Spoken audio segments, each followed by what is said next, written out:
দেখুন না টেম্পারেচার কত আসছে, এতে বুঝতে পারবো।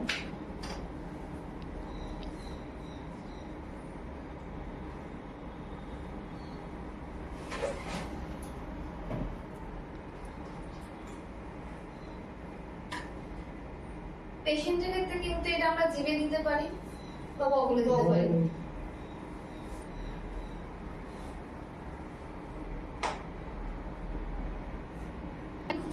ঠিক আছে, 97, 96, 99 হলেও কিন্তু আপনি ফিভার বলে মেডিসিন চার্জ করবো না আমরা।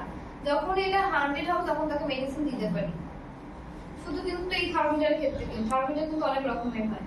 এখানে ফারেনহাইট বলে একটা এফ বলে অফ লেখা আছে উপরটাতে, এটা ফারেনহাইট স্কেলে মাপ হচ্ছে, সেলসিয়াস নয়।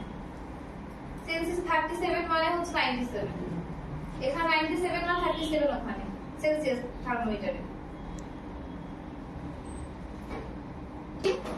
ঠিক আছে, এই জিনিসটাকে আমরা স্টিপ বলি, যেটা বের করছি। হ্যাঁ, এই স্টিপের মধ্যে একটা অ্যারো চিহ্ন রয়েছে, তার মানে এটা আমাকে মেশিনে পুশ করতে হবে। এই অ্যারো চিহ্ন ভেতর দিকটা, এই যে অ্যারো চিহ্ন রয়েছে ভেতরে পুশ করছি আমি।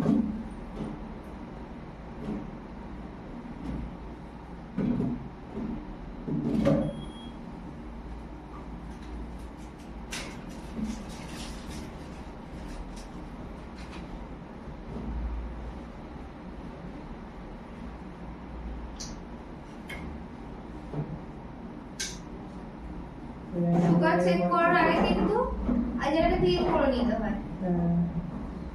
অনেক বাড়িতে ছোট ছোট কটন প্যাড রাখে, অ্যালকোহল প্যাড।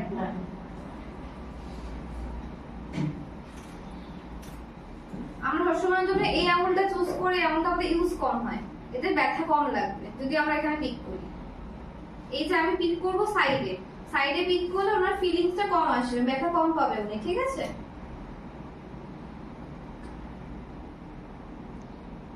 লেগেছে আপনার?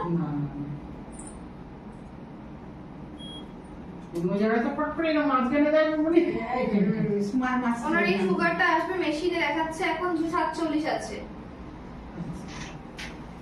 নরমাল কত থাকে?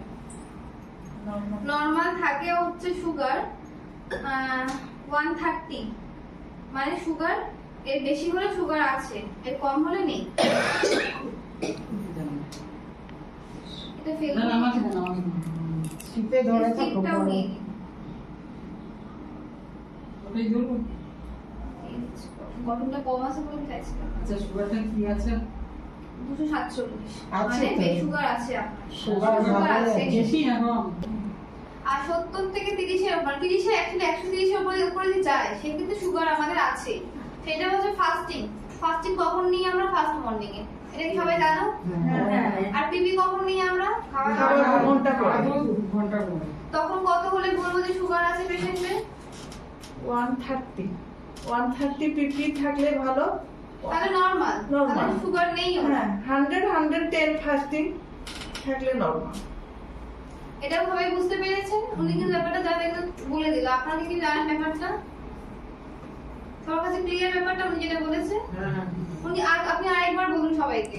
130 পিপি, 130 থাকলে এটা নরমাল থাকে। 100 থেকে 10 এটা ফাস্টিং।